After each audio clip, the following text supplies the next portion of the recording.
Welcome into this episode of Coach's Corner. Jordan Woodruff with you, and this episode brought to you by Farm Bureau.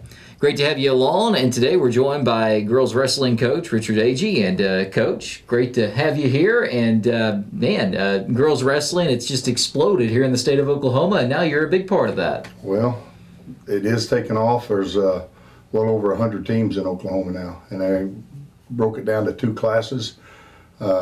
Every season there's new teams added.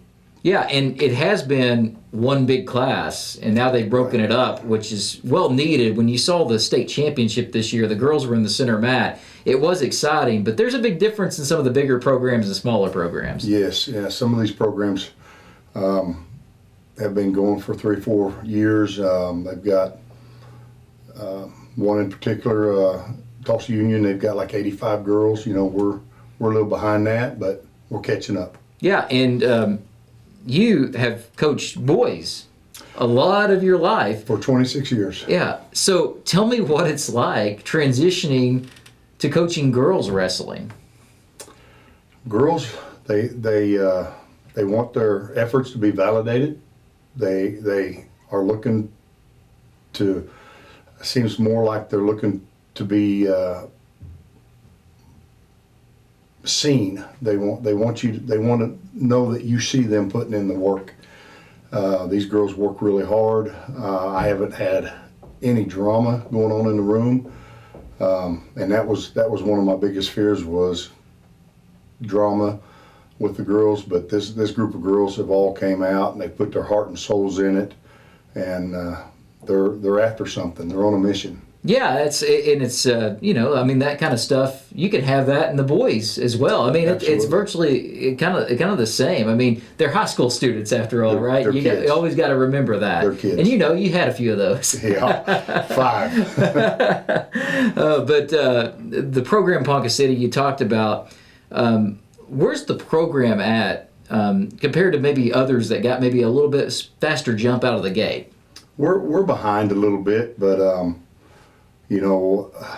Hard work will put you, will level the field. These girls are putting in hard work. We're working on a lot of fundamentals in my room, or in our room. We have some girls that are feasting on ribeyes. We have some girls we're having to give baby food to. Right. You know, it's really difficult to fill everybody's cup at the same time.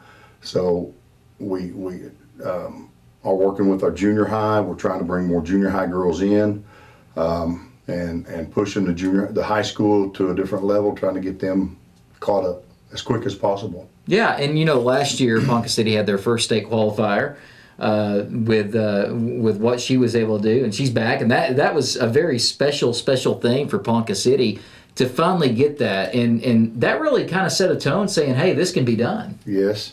Addison not only was first qualifier, she's first girl state placer. Yeah. And she's working hard. She has her eyes set up. Last year she was 4th.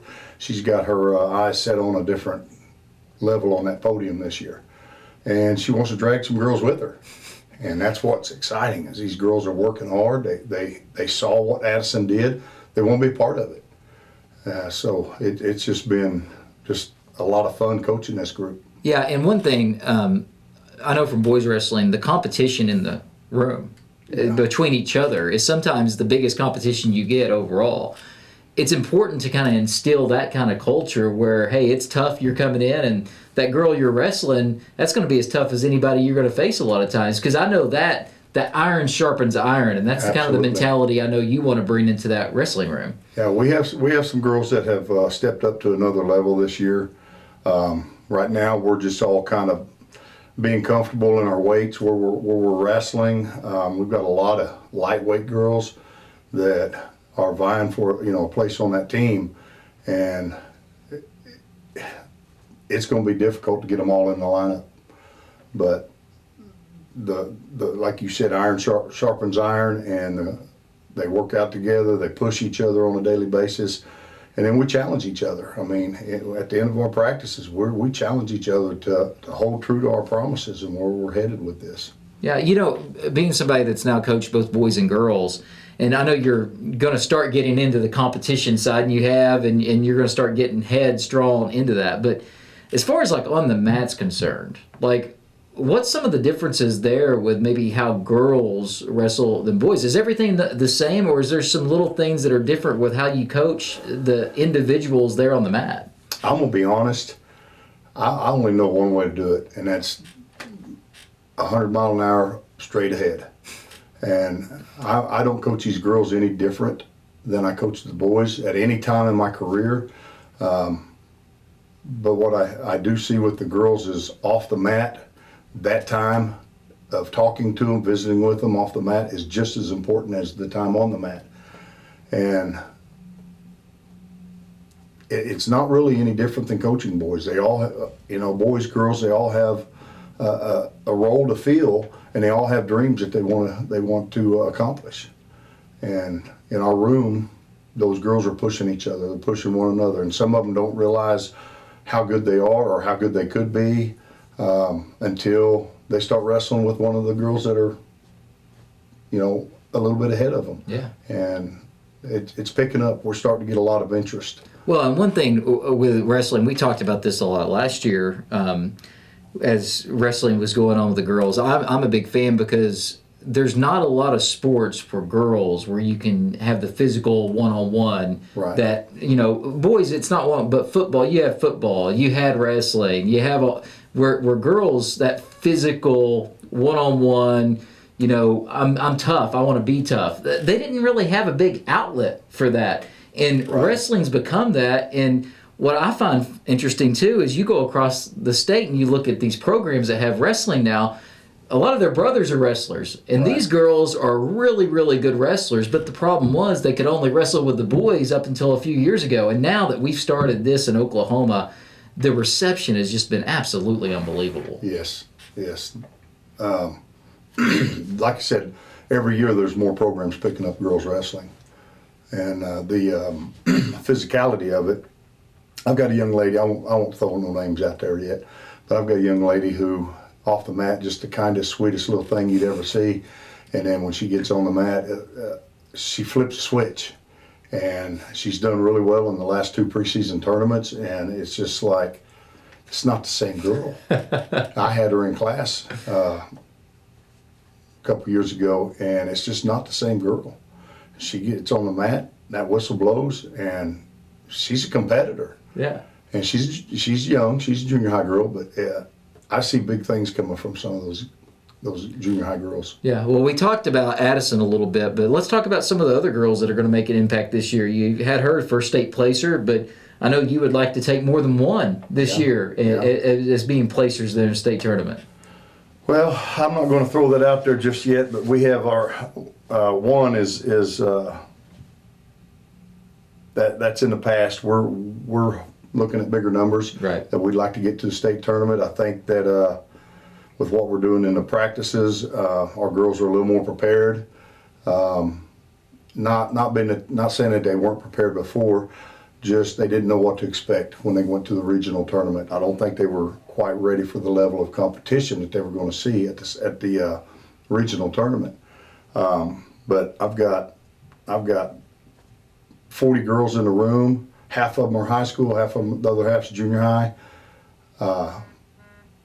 Every week we've been to a couple preseason tournaments and taking 20, 25 kids, and there's more than half of them are placing. Wow. They're bringing home some hardware. So That helps motivate you. it does. It does. When I kind of have my doubts at times. I carry a little book around that I put a lot of notes in, and we come back on Monday after tournament and we fix things that we're doing wrong. And sometimes we have to fix them the next week. Some of the girls are still doing the same thing, but we're fixing those things as we go. Yeah, and let's talk about this program. And like I said, it's still in its infancy in a lot of ways. But Ponca is such a wrestling school in a lot of ways. Absolutely. And I feel like you have so many blue-collar kids, and that's the same with the boys and the girls, that this could be a really, really successful girls wrestling program once we get this thing rolling. Is that your assessment as well?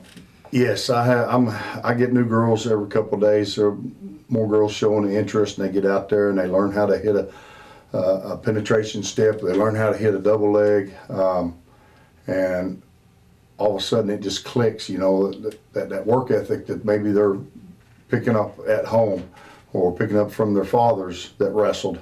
That drive, it's starting to show. So I think as we go, I think we'll get a lot more girls. I think that blue collar mentality, that fight for what you want is going to show up a lot more. Yeah, well, I'm excited. Like I said, I was excited last year to see what the girls' team was able to accomplish. And, of course, I've been talking to you for a while on the boys' side. Now we're talking to you a little bit on the girls' side. And I'm glad that you made the transition well. And I can tell you're really, really enjoying it. And I would imagine if I talked to you 20 years ago, you probably, if I said you're going to be coaching girls wrestling one day, you probably would have said, I don't know about that, but here you are. 5 years ago, I'd have laughed at you. I said, no way. You know, my sons graduated last year, and I was going to get out. And some of these girls that I'd been working with before we had a girls program, they wanted me to step up and apply for the job, and I did. And they came in, and they brought friends with them, and more friends came. And yeah, I didn't see myself doing this. This wasn't in my plan. I was going to be done when my boys were done, so I could follow them around and watch them play football in college, watch them wrestle in college, and I was just going to teach and be done. And this kind of gave me a new life. Well, and you're only months into it as well, and I can already tell that you think it's maybe one of the most rewarding experiences you've had as a coach, right? It is. Sometimes, like we've had a few injuries, and I'm gonna say this on camera. The way that the girls treat one another, them little girls got me teary-eyed. The way they care about each other, and it was really a tough time. We had a girl broke her leg. We've had some injuries, and the way that they pull together. I mean, we've become a team, and it's real touching to see that in those girls. You know, and the boys, they might have cared, but it's just not as a close bond when somebody got hurt. Here, half the team's crying, and Coach Zord, I got something in my eye. Yeah. Well, it means a lot to these girls, and make sure you get out and support them this year, because they certainly want your support. You're going to have some opportunities where you maybe have a chance to support both, and I'm excited for wrestling in general. But with the girls' team now going, I'm even more excited about wrestling season, and I'm just waiting on February to get here and see how many boys and girls we get qualified there at the state tournament. There's a lot of steps between here and February. There's a lot, yes. We dropped the Kansas City tournament, and we're going over to another national type tournament over in Cabot, Arkansas. We're going down to Cache. These are some of the toughest tournaments around. We picked up a new one at Wichita West. It was a one-day tournament, like 12 teams. Now it's a two-day tournament. There's 30 teams in it. Yeah. Perry's starting its first girls tournament, and we're in that one. So there's a lot of steps to be taken before we get to February. Well, and I'm just saying, boys wrestling in the state of Oklahoma is huge. We all know that, but I'm telling you, girls wrestling, it may become the biggest sport. I've never seen a sport explode since the OSSA's instilled it like girls wrestling's exploded. Right, it's one of the fastest growing sports in America. I do want to say that you know, we're working real hard over there. I've got a lot of relationships going on with the girls. They've bought into what we're doing, but also I want to throw this out there. Tony Arbona is a huge help to what we're doing. I can focus on a lot of the high school technique that we're doing, and Tony's going around behind with the junior high girls, and a huge part of what we're trying to build. So I just want to mention him. Yeah, and those youth league programs, you know, junior high and then your youth, getting them knowing, and that way they know when they get in there, they know the lingo. You're not starting from scratch. Right. That gives everybody a big head start once they get into varsity. Yeah, and we've got some sixth graders that are coming in after practice, and our varsity high school girls are volunteering their time to work with the girls after practice. So I asked them, I said, how many of you'd be willing to stick around for a little bit and work with some of these girls? And every girl in the room raised Wow. their hand. Well, and that's great for you because sometimes the best way to learn is to teach. Absolutely. So Absolutely. we all have learned that in our lifetime, Yes. haven't we? Yes. Well, Coach, congratulations on the position, and really looking forward to seeing what you do with the future of this program, and excited to see these girls wrestle. And like I said, you got a lot of great competition coming up over the months, but I'm ready to see how many of these girls ultimately get qualified. And the most important thing, though, is they're getting to have a chance to be a part of what I think is a really life-changing sport. Absolutely. Absolutely. The goals that they have to set, not everything in life comes easy. We have to fight for some things along the way, and I think this is perfect for the girls. Yeah. Well, Coach Agee, appreciate your time. Thank you. That's going to do it for today's episode of Coach's Corner. It's been brought to you by Farm Bureau. Jordan Woodruff saying so long, and until next time, go Cats.